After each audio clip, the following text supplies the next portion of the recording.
કાકા એમએસપી મુદ્દે આપનું શું અભિપ્રાય છે?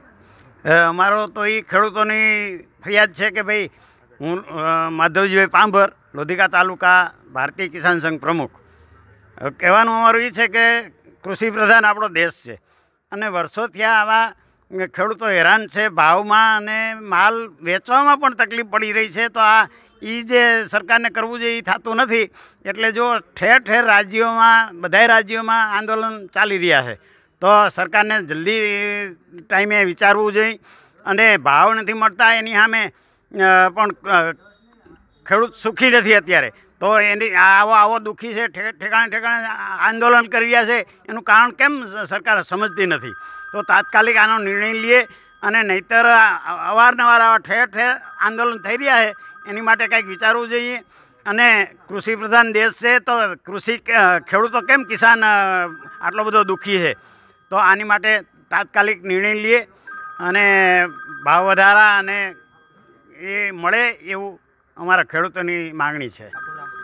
મારું નામ માધવજીભાઈ પાંભર, લોધિકા તાલુકાના કિસાન સંઘ પ્રમુખ છું અને ગામ ઇટાળા છે અને ખેડૂત છું. આપણા ભારત દેશ ખેતી પ્રધાન દેશ છે અને ખેતી પ્રધાન દેશની અંદર હજી પણ 60 થી 70% લોકો ખેતી અને ખેત પેદાશ સાથે જોડાયેલા છે. પણ આ દેશની મોટામાં મોટો મુશ્કેલી હોય તો અત્યારે ખેડૂતોને છે.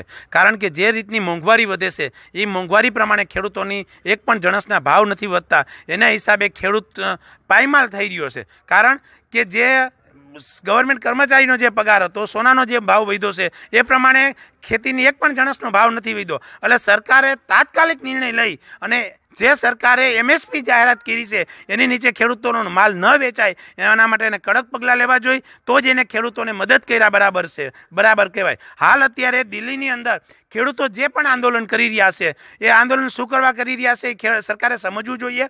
કારણ કે ખેડૂતોનો આટલી મહેનત કરવા છતાં ખેડૂતોનો ભેગું નથી થઈ રહ્યું. એનું એક ને એક માત્ર કારણ હોય તો એની જણસના ભાવ છે. એટલે સરકારે તાત્કાલિક એના ભાવમાં સુધારો થાય એવા પગલાં ભરવા જોઈએ. મારું નામ દિલીપભાઈ સકિયા, ભારતીય કિસાન સંઘ, જિલ્લા પ્રમુખ, રાજકોટ. એમએસપી મુદ્દે ખેડૂત તરીકે આપની શું રાય છે? હવે અમારી વારંવાર માંગણી રહી છે કે ટેકાના ભાવથી નીચે ખરીદી યાર્ડમાં ના થવી જોઈએ અને જો ખરીદી કરે તો એના ઉપર કાયદેસર કાર્યવાહી થવી જોઈએ. પણ આજ સુધી સરકારે કોઈ એવું કાયદો લાવ્યું નથી કે એમએસપીથી નીચે ખરીદી કરે તો એના ઉપર કોઈ કાયદેસરની કાર્યવાહી કરે.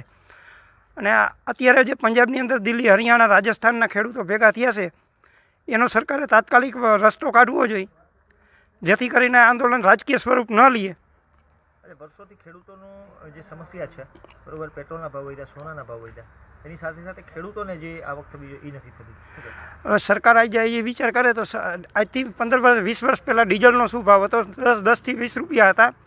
અત્યારે 80 રૂપિયા છે. એની જગ્યાએ ખેડૂતને જે આવક હતી કે 500 રૂપિયાની મગફળી જતી એના અત્યારે 1000 રૂપિયા થયા. ખેડૂતની આવક ડબલ થઈ છે 15 વર્ષની અંદર. અને સોનાના, ડીઝલના અને સરકારી કર્મચારીના પગાર 10 ગણા વધ્યા. મારું નામ મનોજ ડોબરિયા, રાજકોટ, ભારતીય કિસાન સંઘ.